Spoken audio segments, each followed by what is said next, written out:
Building the next big thing in Saudi. At SAGIA, making Saudi Arabia more competitive required us to relentlessly apply the 10 golden rules. Our ambitious 10 by 10 goal focused us. We designed partnerships with investors based on our global competitiveness. We took bold leaps forward in delighting stakeholders. We were seeing the benefits of ongoing innovation with one-stop shopping and zero traffic. We were sharing our story on the global stage. And yet we constantly kept asking the 3 questions. Who are we? Answer. We are experts in developing an attractive investment environment. Our goal is to attract even more foreign investment.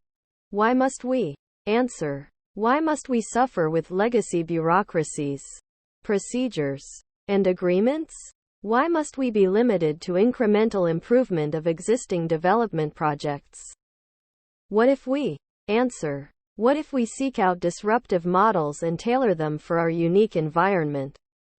What if we take the best thinking around existing global economic zones?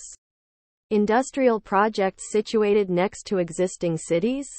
What if we adopt some of their best practices? A single regulator and an ample pool of talent? What if we bring a new level of excellence in government services by aiming to serve every partner, every investor, every business, and every citizen within 60 minutes, 24 hours a day and 7 days a week? What if all of this could be built from the ground up, starting with a blank slate?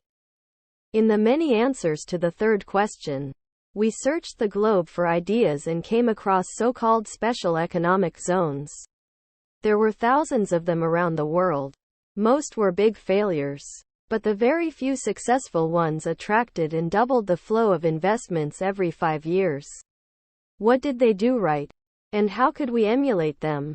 A winning economic zone is a place like Jurong, next door to Singapore. In the 1950s, Jurong was developed from the ground up into a so-called industrial estate. Its location invited a deep port and plenty of housing. Investors were encouraged to set up factories there.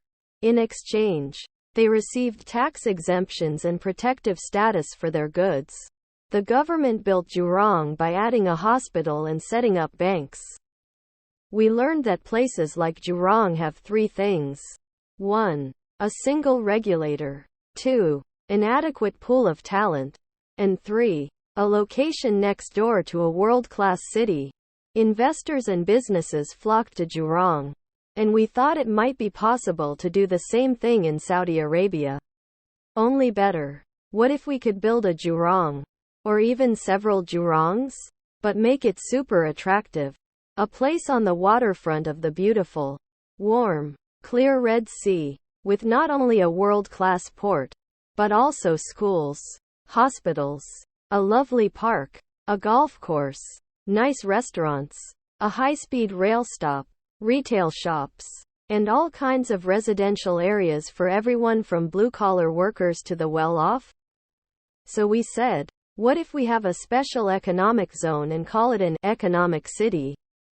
And what if we add ingredients to make it a great place to work, play, live, and learn?